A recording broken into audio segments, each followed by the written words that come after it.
अब हम आपको एक ऐसी खबर दिखाते हैं जिसमें एक्शन है, एग्रेशन है, सियासी डायलॉग है और भरपूर कलेश है। यह खबर आज दिल्ली के पास गाजीपुर बॉर्डर से आई है और इसका केंद्र है कांग्रेस के सांसद राहुल गांधी और प्रियंका गांधी, जो आज उत्तर प्रदेश के संभल जाने के लिए जिद लेकर अपने घर से निकले, क्योंकि संभल में धारा 163 लागू है और 10 दिसंबर तक बाहरी लोगों के प्रवेश पर रोक है। इसीलिए संभल पुलिस की मांग पर गाजियाबाद पुलिस ने राहुल और प्रियंका को रोकने की पूरी तैयारी कर ली। उनके काफिले के लिए पुलिस वाले लाइन बनाकर खड़े थे और जैसे ही राहुल और प्रियंका की गाड़ियां गाजीपुर बॉर्डर पहुंची, पुलिस की व्यवस्था ने उनकी रफ्तार पर ब्रेक लगा दिया।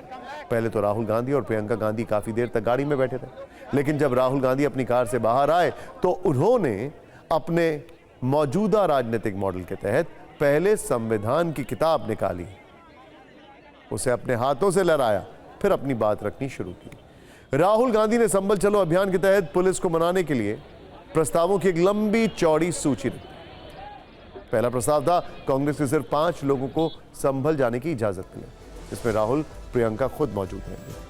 जब पुलिस इस पर नहीं मानी तो राहुल गांधी ने दूसरा प्रस्ताव यह रखा कि वो अकेले संभल जाएंगे और उनके साथ कोई नहीं होगा। और जब पुलिस ने इससे भी इनकार कर दिया तो राहुल ने तीसरा प्रस्ताव यह बताया कि वो पुलिस की गाड़ी में अकेले संभल जाने के लिए तैयार है। लेकिन गाजियाबाद की पुलिस ने राहुल गांधी का कोई भी ऑफर स्वीकार नहीं किया। इसके बाद इस एक्शन में एंट्री हुई सांसद प्रियंका गांधी की, जो अपनी गाड़ी से बाहर आई और कहा कि राहुल गांधी को रोकना संविधान के खिलाफ है, क्योंकि नेता प्रतिपक्ष के तौर पर उनका संभल जाना और पीड़ितों से मिलना संवैधानिक अधिकार है। लेकिन राहुल के बाद प्रियंका गांधी की भी सारी दलीलें बेअसर साबित होती हैं और इसका नतीजा यह होता है कि करीब 2 घंटे तक चले कलेश के बाद राहुल और प्रियंका की कारों का स्टीयरिंग दिल्ली की ओर घूम गया और संभल कूच की नई तारीख का ऐलान कर दिया गया, जो कि है 6 दिसंबर। लेकिन इन सब के अलावा गाजीपुर बॉर्डर से एक और तस्वीर आई।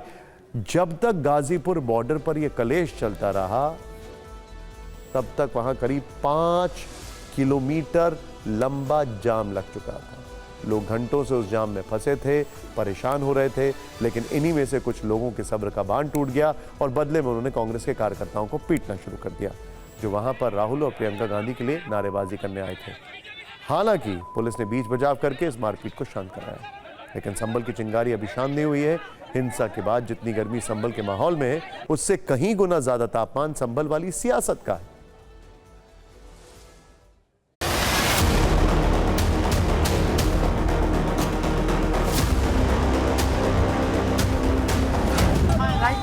To see what's going on.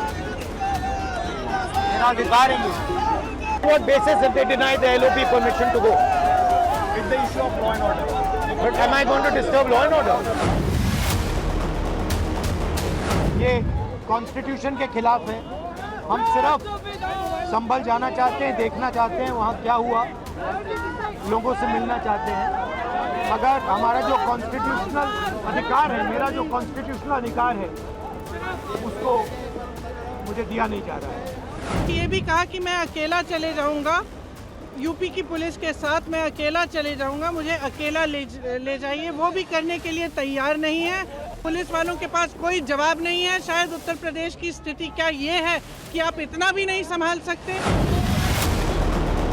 बलपूर्वक रोक दिया गया, पूरी फोर्स लगा के रोक दी गई। हमने कानून का पालन किया, लेकिन इस सरकार की, मोदी सरकार की तानाशाही का मैं निंदा करता हूं, बर्दाश्त न करता हूं। नौटंकी करने के लिए गए ही थे, पॉलिटिकल नौटंकी था।